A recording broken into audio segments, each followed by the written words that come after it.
Picture this. You're managing a major software app, right? You're staring at a data set of 70 tablet users. You already know the average time a single user engages with your app. But your boss walks in and asks an entirely different question. Hey, what are the chances that the combined total app usage for all 70 of those users is going to exceed 10 hours today? Can you actually calculate that? If you just have the average for one single user, how on earth do you predict the probability of a massive, combined total? If you're stumped, trust me, you are not alone. This is exactly where most people totally hit a wall when they're dealing with large data sets. But we have a mathematical secret weapon to solve this exact problem, and it's called the Central Limit Theorem for sums. By the end of this explainer, you are going to completely conquer the Central Limit Theorem for sums. We're going to break down the core concept, you'll master the exact formulas, and you'll learn how to apply all of this to real-world examples using some really handy TI-84 calculator hacks.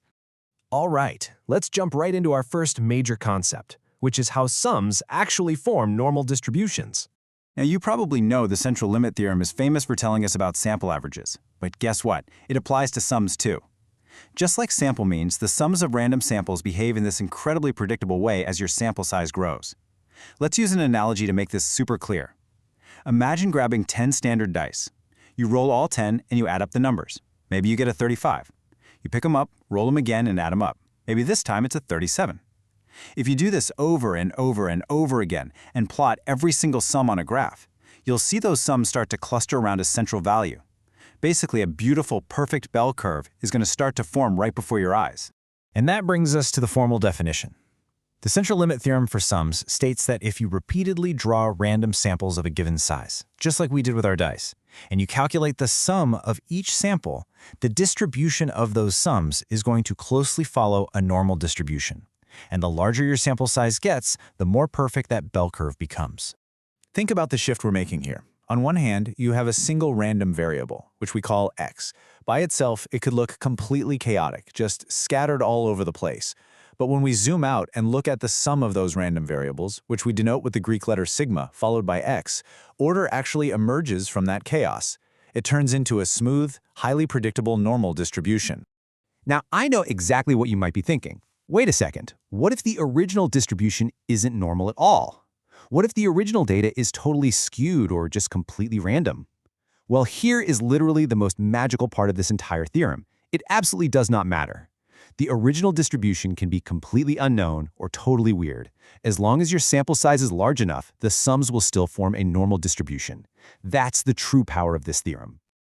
Okay, so now that we've got the concept down, let's get into the math and explain the actual sum formulas. Let's break this down logically step by step. Since our sums form a brand new normal distribution, we need to figure out its new mean and its new standard deviation. Step 1, to find the mean of the sums, all you do is take your sample size n and multiply it by the original mean. Simple enough, right? Step 2, to find the standard deviation of the sums, take the square root of your sample size n and multiply that by the original standard deviation. And then step 3, from there you can calculate your z-score exactly like you would for any other normal distribution. Let's make sure this sticks by connecting it to a real-world example, looking at the ages of iPad users. Abstract formulas are notoriously tough to remember until you actually use them, so let's set up a scenario. The absolute best practice is to always start by listing out exactly what you know.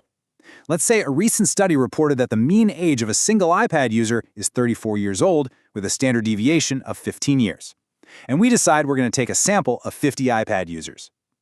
So our original mean is 34, our original standard deviation is 15, and our sample size n is 50. Yeah, we want to find the distribution for the combined sum of all 50 of their ages. Let's just plug our knowns right into our new formulas.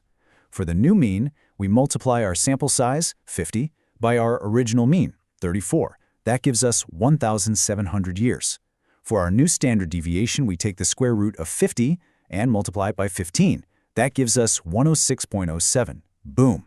We now have a completely new normal distribution curve that is centered at 1,700 with a spread of 106.07. All right, let's say we want to find the exact probability that the sum of these 50 ages is somewhere between 1,500 and 1,800 years. Instead of torturing ourselves with complex calculus by hand, grab your TI-84 calculator. You're going to hit second, then DISTR for distribution, and select normal CDF. The calculator is going to ask you for 4 things: your lower boundary, your upper boundary, your new mean, and your new standard deviation. So we enter 1500, then 1800, then 1700, and finally 106.07. Hit enter, and we get 0.7974. That means there is almost an 80% chance that the combined age of this group falls exactly in that range. But what if we want to work backward? Say we need to find the 80th percentile for the sum of these 50 ages. Head back to the calculator, hit second, distor, but this time we're going to choose inverse norm. You input the area to the left as a decimal, which is 0.80, followed by our new mean of 1700 and our new standard deviation of 106.07. Hit enter, and you'll get 1789.3. Basically, 80% of the time, a group of 50 random iPad users will have a combined age of 1789.3 years or less. Seriously, these calculator shortcuts are absolute lifesavers. Okay, let's do a quick retention check. Are you with me so far? Because now we're going to loop right back and solve that exact tablet app problem I posed at the very beginning of this explainer. Can we calculate the probability that a sample of 70 app users has a combined engagement time exceeding 10 hours? Let's find out. Let's lay out our data set. The mean engagement time for one single user is 8.2 minutes. The standard deviation is 1 minute. Our sample size, n, is 70 users. Now, wait. This right here is a crucial moment where people make a fatal mistake all the time. Look closely at our target. It's 10 hours. But our data? Our data is in minutes. We absolutely must convert that first. 10 hours times 60 minutes equals 600 minutes. So what we're actually looking for is the probability that the sum is greater than 600 minutes. Always, always check your units. Let's execute the math. Step 1. The new mean.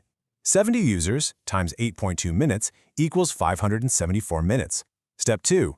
The new standard deviation. The square root of 70 times 1 equals 8.37 minutes. Finally, back to the TI-84 we go, using normal CDF. Our lower boundary is our target, 600. And our upper boundary? Well, we want anything greater than 600, so technically it goes all the way to infinity. On the calculator, we represent positive infinity as 1e99, which just means 10 to the 99th power. Then we plug in our new mean of 574 and our new standard deviation of 8.37. And when you hit enter, what do you get? 0.0009?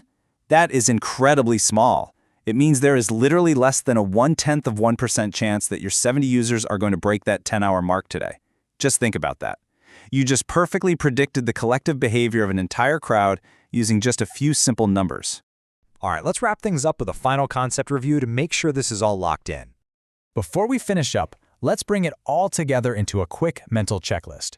First, remember the core concept. The sums of random variables will naturally form a normal distribution, even if the original data is a total mess. Second, to find the center of that new curve, you just multiply the original mean by the sample size n. Third, to find the spread, you multiply the original standard deviation by the square root of n. And finally, always let the calculator do the heavy lifting for probabilities and percentiles by using normal CDF and inv-norm. The central limit theorem for sums isn't just some boring abstract theory. It is an insanely practical tool for seeing the big picture that's hidden inside individual data points. So I'm going to leave you with this thought. The next time you're staring at user metrics or sales figures or really any large data set, what massive predictions are just waiting for you to unlock them with these exact formulas?